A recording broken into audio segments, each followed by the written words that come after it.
এবার ভাগ্য খুলে গেল তাওহিদ হৃদয়ের। প্রথমবারের মতো টেস্ট দলে ডাক পেলেন তাওহিদ হৃদয়।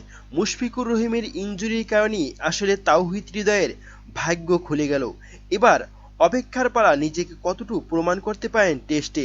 শ্রীলঙ্কার বিপক্ষে সদ্য সমাপ্ত ওয়ানডে সিরিজে শেষ ম্যাচে খেলার সময় আঙ্গুলে চোট পেয়েছিলেন মুশফিকুর রহিম। সেই চোট গুরুতর হওয়ায় টেস্ট সিরিজ থেকে ছিটকে গেছেন এই উইকেটকিপার ব্যাটার।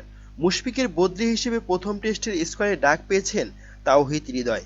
এর আগে বাংলাদেশের জার্সিতে টি-টোয়েন্টি ও ওয়ানডে ম্যাচ খেললেও এবারই প্রথম টেস্ট দলে সুযোগ পেলেন এই মিডল অর্ডার ব্যাটার। আজ এক সংবাদ সম্মেলনের বিজ্ঞপ্তিতে এ তথ্য জানিয়েছে বাংলাদেশ ক্রিকেট বোর্ড বিসিবি।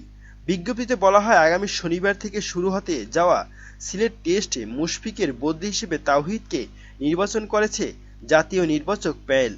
বাংলাদেশের টেস্ট দলে প্রথমবারের মতো ডাক পেলেন এই ব্যাটার। গত সোমবার শেষ ওয়ানডেতে তাসকিন আহমেদের করা বল উইকেটের পেছনে দাঁড়িয়ে তালুবন্দী করার সময় ডান হাতের বৃদ্ধাঙ্গুলিতে আঘাত পান মুশফিক। এ সময় মাঠেই খানিকটা সেবা শুশ্রূষা করা হয় তাকে। এরপর পুরো ইনিংস তিনি উইকেট কিপিং করেছেন, কিন্তু ব্যাটিংয়ে ৩৭ রানে অপরাজিত ইনিংসের গুরুত্বপূর্ণ অবদান রাখেন তিনি। তবে চট্টগ্রাম ম্যাচ শেষে পর ঢাকায় এসে মুশফিকের আঙ্গুলের এক্স-রে করা হয়। রিপোর্টে দেখা যায় তার আঙ্গুলে চিড় ধরেছে।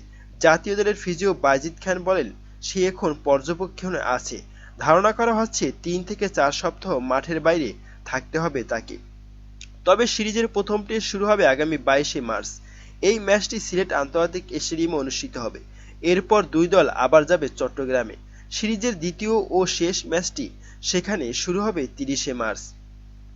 তবে প্রথম টেস্টের স্কোয়াড ঘোষণা করা হয়েছে, যেখানে নাজমুল হোসেন শান্তকে অধিনায়ক, লিটন দাস এবং জাকির হাসান, মাহমুদুল হাসান জয়, সাদমান ইসলাম, মুমিনুল হক, তাওহিদ হৃদয়, সাহাদ হোসেন দীপু, মেহেদী হাসান মিরাজ, তাইজুল ইসলাম, নাঈম হাসান, খালেদ আহমেদ, শরীফুল ইসলাম, মুশফিক হাসান ও নাহিদ রানা।